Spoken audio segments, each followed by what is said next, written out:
Hello, this is Mike Guy here. I'm here at Rezzed. I'm here with Jebro. And we're going to talk a little bit about Heart of Thorns, a bit of the PvP, and also just have you sort of sampled the PvE side, the lore sort of in the demo? You've tried that, haven't you? I have, yeah. I mean, I'm more focused on Stronghold, but actually the lore stuff and the PvE stuff I found quite fun. Even I've done all the story and I've played all the living story as well, like all the episodes. I've done all the achievements. I need to get in there and do more because I'm just getting time. But it is really fun actually. There's a glider. Yes. that pretty much got me. Because I asked them actually just about the story, because it's a level 80 story. Theoretically someone could finish it in a day. I mean, I have no idea, but they're doing, because I'm sure there'll be a race somewhere that someone's going to be like the race to finish the story first. Yeah, of course, it's always the way, but there's all these different little side instances, I guess. Like there's quite a cool one. It's not an instance, but it's you can go on this ship. I think it was on Points of Interest where you've got this flamethrower and you've got to get rid of all these vines. Yes, the adventures. Yeah, so that's actually quite cool, and you can get those mastery points. So it's different. And then you can go back into the game, like the actual old school game, and just play whatever you want and get mastery points that way. Well, I'm hoping that with the story, I'm hoping that you actually have to reach a certain level of mastery, for example, the gliding, to get to a certain point, and then so that way you won't be able to progress until you get a certain amount of points. Just an idea. But I'm actually going to talk to you about masteries a bit later, because masteries are going to be available to play in PvP. So obviously, like the druid is the ranger. That's going to be the specializations. Specializations. So we'll talk about that a bit later. But let's talk about Stronghold. Your first impressions of it as a map compared to some of the other maps, and as a new game type. Stronghold's going to be, it'll appeal to different people, like PvE people, World v World people as well, because it's very similar to that kind of, there's the gate, there's there's supply to run that you need to get. So obviously it's not for the same thing. You're not building catapults and stuff, right? So you're getting those door breakers, you're getting the archers and stuff. So it's similar, but it's just going to appeal to a lot more people. There's a lot of these high-end kind of influencers who are really into it, and really, if that's a good sign. If someone who, like Aurora Peachy recently, she kind of clicks skills sometimes, and she just literally got a new mouse. There's nothing wrong with clicking skills. It doesn't bother me. No. But with PvP, it's very much, and she's got a new mouse. She's getting keen about it. She's getting happy about it. So if those guys who are really into PvE and not so much PvP can get into it, then it's a good sign, and that's going to encourage other people to do it as well. So. Well, I'm going to stick up for the clickers, because I do 1 to 5 on my left hand, and then skills 6 to 10 on my right hand. I've been getting some stick for it. I need to keybind my. You need to get a Naga then. You need to get a Naga then. That's the next level. That's what I do. Yeah, and for yourself as a shoutcaster, I'm sure it's going to present you a few different challenges. You've had a look at some of the different sort of different maps. The devs, when I was speaking to them earlier, they actually practiced. So during the development, they had a couple of guys do shoutcasting for one of the games and watched it back. So do you think it's going to be easier for you, or it's going to be a bit more? Do you think it's going to be fun to watch? I think it's going to be a little bit easier to watch, because in Conquest at the moment there's a lot. I mean, I'm happy to admit this, and a lot of people will as well, that there is a lot to watch on the screen. There's a lot of combo fields, and you can see whose is who, maybe depending. It's a lot easier to see in Stronghold, because it's happening less often, because people are so spaced out across the map. Whereas you've got like a massive team fight, and all you can see is fire, water, earth, achievement, loads of crazy stuff going down, and so many animations. And for new people, it's difficult, And I mean, I kind of appeal to the casual guys who are coming into PvP as well, because I want to be a bit more general in my style, because I want to get people into it. That's my main focus, getting people into it. I just have to compare. Blue is a very good shoutcaster, but when he does shoutcaster, he's very, very quick to speak, and he does. When he's commenting, I'm like, what did he just say? What happened? And it's a lot of it. You're not sure what's going on, and hopefully with Stronghold, it should be a bit easier to see what's going on, and it's a bit sort of paced much better. So let's talk about the professions and how they're going to be in PvP with a Stronghold map. It's going to be a lot different, a lot more builds, a lot of variety, particularly with Guardian offering support. So what are your thoughts on that and the different type of gameplay that you're going to get in PvP? So with these specializations in PvP and how they're going to affect it. I'm not really sure, because we only really know one with the druid.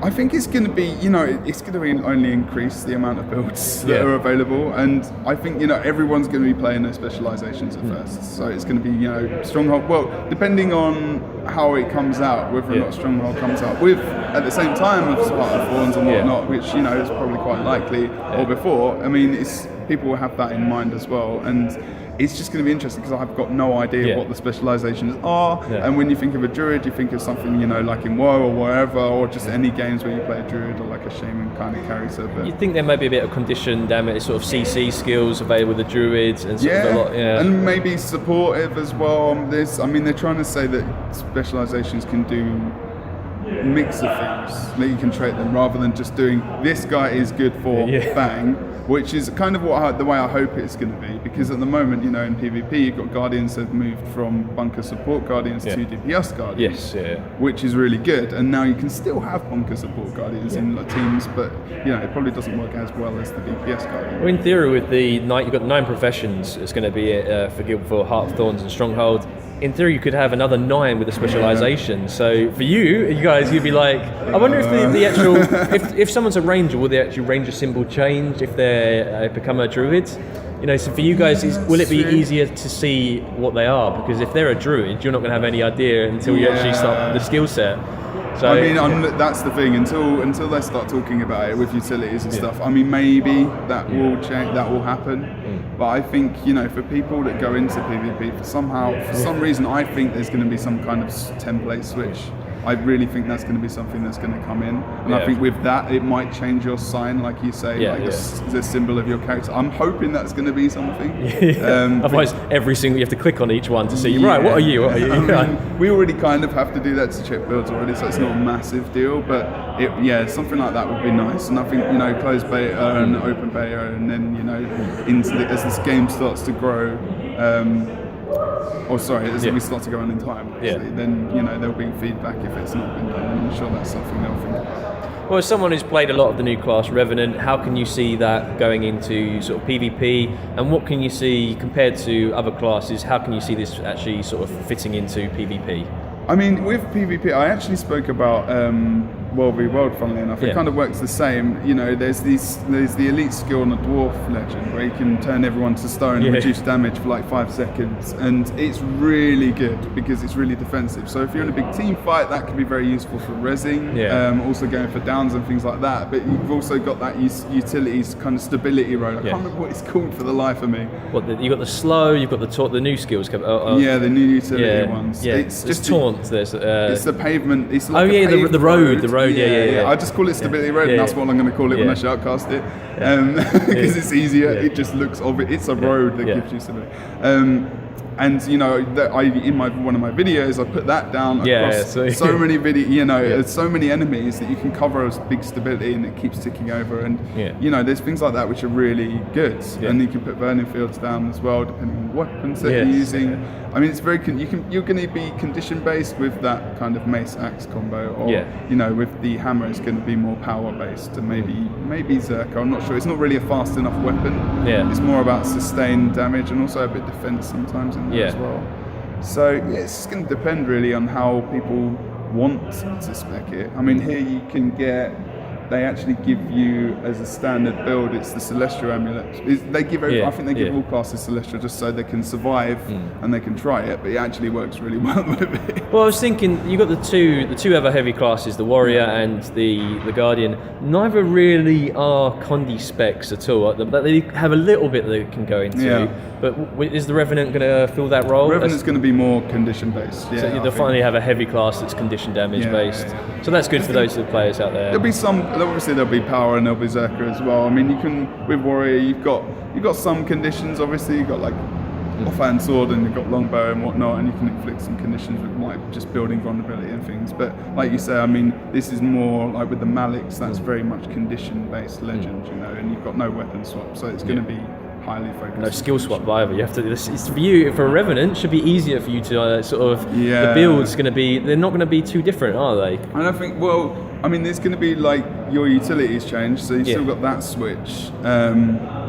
And it's just different play styles when you switch into Legend. I'm still getting used to it myself. I can't still keep forgetting to go into Maliks if I want to do more damage. and be more defensive when I'm in the legend, when I'm in the dwarf. So it's easier to stay in the dwarf because I can survive for longer. But you've got 2 heals, you know, so there's going to be things like, you know, the rune heals. When you use a heal, you can get maybe Fury or whatnot on some of the rune sets. And if you've got 2 heals, things like that are going to synergize really well. So it's going to be, it's going to be interesting. And obviously, you've got the energy management of Revenant as well, which is, I mentioned because obviously they're going back to Guild Wars 1 with that sort of the energy management style, which obviously they wanted to move away. And I found when you go back to Guild Wars 1, it is a bit weird because obviously it's all point and click everywhere. It's now interesting that they've brought back energy management. Is that going to be sort of something that you're going to have to focus on as a shoutcaster? You know, they're low on energy and, you know... Yeah, exactly. I mean, one thing that's good for Revenants is, I guess, is that you can switch legends and you can instantly get back to 50%. Obviously, there's like a cooldown on legend switch. You can't just go bang, bang, bang, bang, bang. You just get full back. But the maximum you can regen is to 50%. I believe that's what I remember anyway. So that's going to be interesting in itself. Like you say, it is about that because you've got these new toggle skills, which is something which is new to Guild Wars 2, right? So you've got those hammers which kind of spin around you. You've got the Malik's Elite, which is a toggle as well. And I think that's about it. I think there's one more on the Malik's as well. I think the animations look a bit easier to read as well, so you can see sort of, you know, I think for you guys as well, that's probably the hardest bit. And let's talk about obviously the what we can see Stronghold. Will it become in sort of the sort of competitive side? Will it go into competitions? You've obviously just done the tournament finals and watching sort of the orange logo against the Jord. Have some good close games in that. How do you think Stronghold's going to fit into that? Yeah, that's a tough question.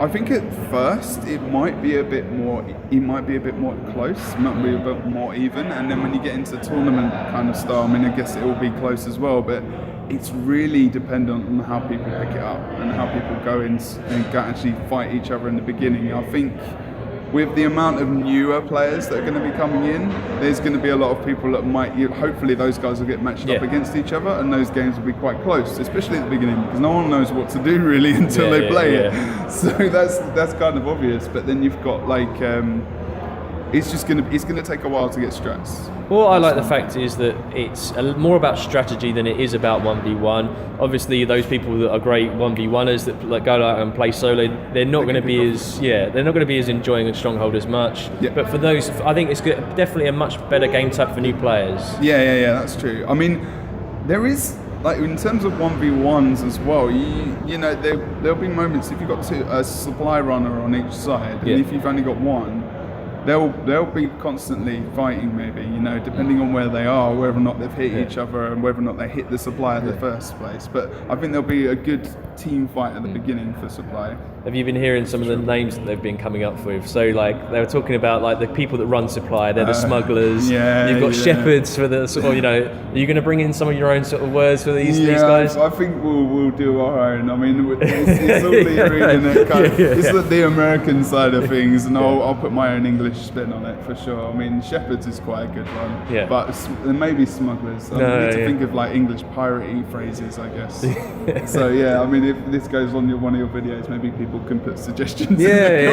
Come up with what would you think? You know, sort of you've got a defender who sits in the middle and sort of holds up, and you know, I'm guessing as time goes on, we'll have sort of a few different things, because that's one of the things when a lot of new people I've noticed when I've been playing PvP. If you say home, far, mid, people aren't sure what that means at the beginning, and so it takes a while to get into them. Exactly. I did do a video looking at PvP, the basics, and I did say that, you know, the best thing you want to do is, for a new player, you should do hot join, and then when you're more experienced, do unranked. I actually did 200 matches on hot join when it was before you even went in. Yeah. Wow. Because I was a bit unsure. I was a bit unsure how that. I didn't really know how the PvP worked, and so I was playing a lot.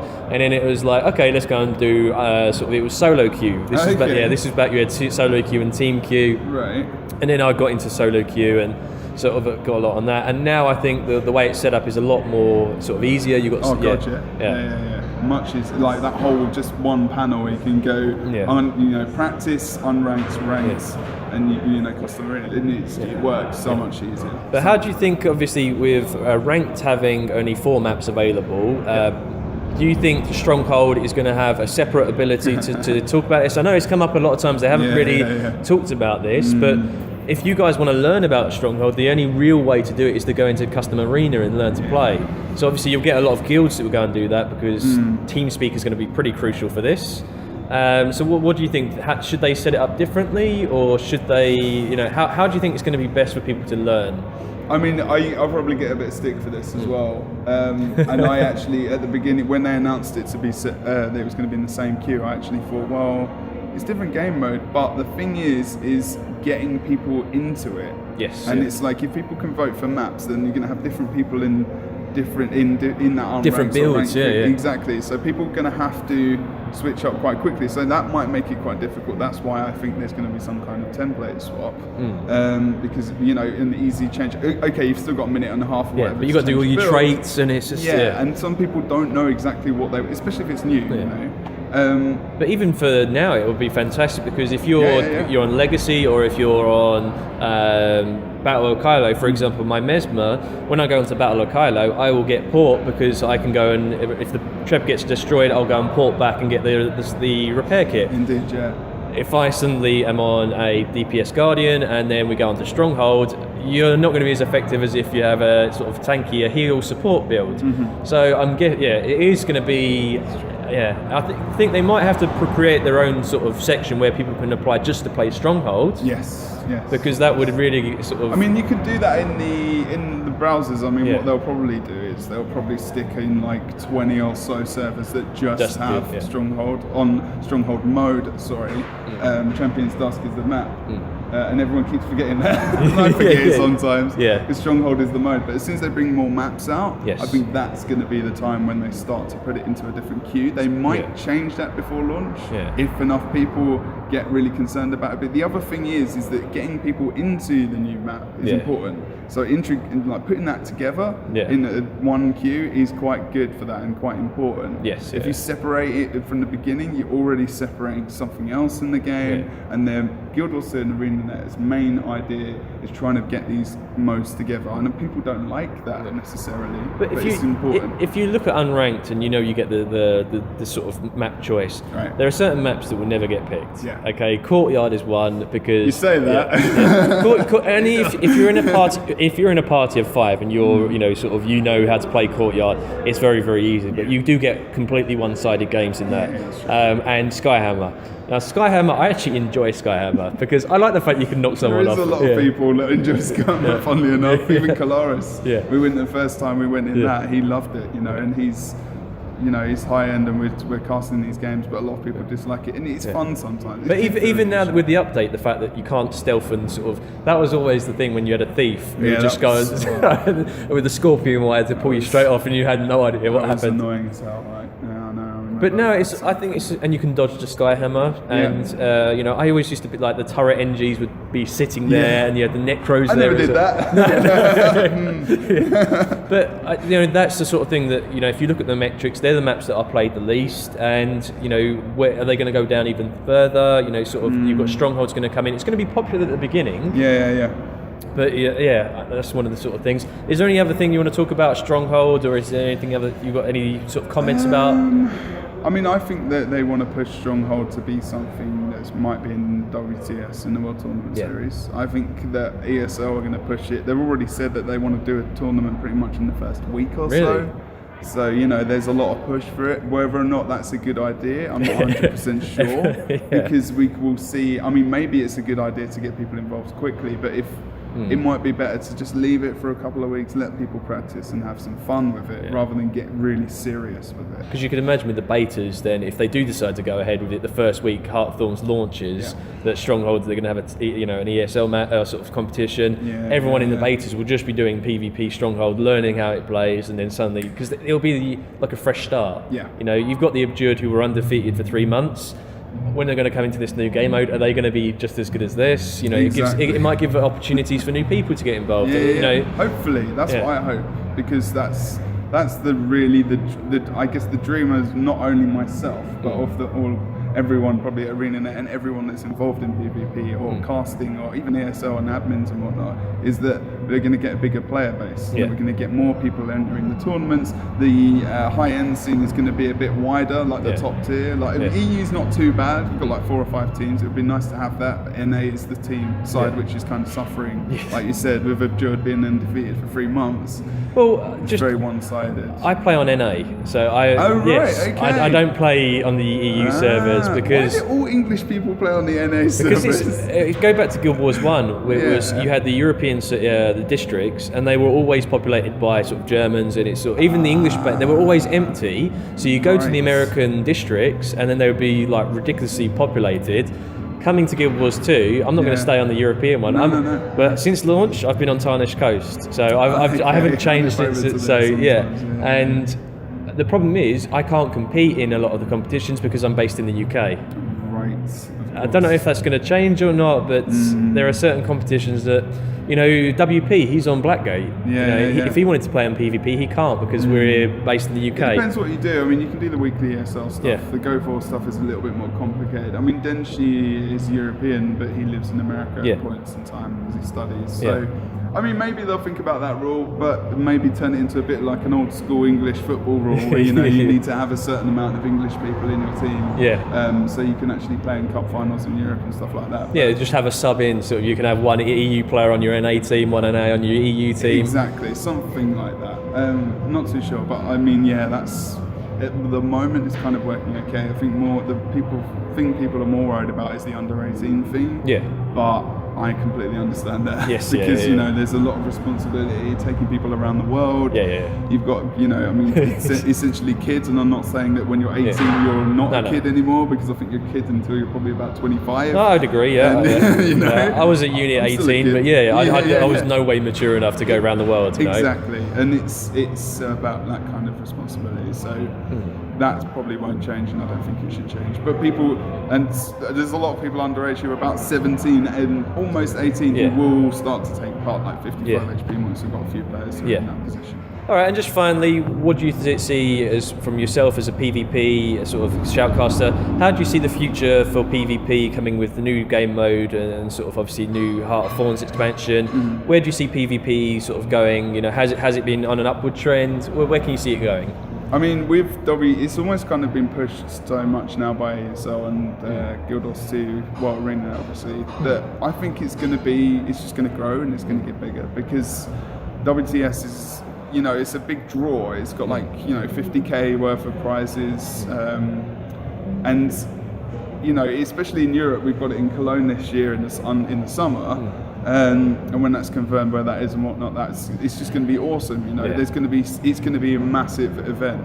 It's going to be absolutely insane, and it will draw even more people. And America's stuff was really, really good as well. When we were in a big arena, we beat Halo 5 viewers for the tournament at points in time. And that's a massive game, I mean, I think it was the qualifiers or whatever, but we still beat those numbers, and that's a big thing. And we're getting I think for the first China WTS was between 15 and 20k in different streaming platforms. I mean, on the Twitch channel alone, we have 10k plus on the Guild Wars 2 channel, and then there was more streams and whatnot as well. So that probably hit about 18k in the end as well. I have noticed there's a lot more new streamers on Twitch as well. I think there's a lot of, because of the expansion, a lot of people coming back to Guild Wars 2 and doing streaming. I think there's the famous one, the Soda Poppin'. He's started to come back and he's getting lots of goals. Obviously, they're not on the PvP side, but he is now. So I mean, he had Fantaram from the Azure training him, and now Fantaram's got 1.3k viewers standard now for the last couple of days, and so probably every day now. With this expansion, it's obviously drawing a lot of publicity. It's hopefully going to really drive up the PvP and the viewers, and hopefully that can go from give a good strong benefit to PvP. I think so. Well, I think that's it, unless you've got anything else. But thank you very much for your time, Jebro, and good luck with the sort of Heart of Thorns. Cheers, man.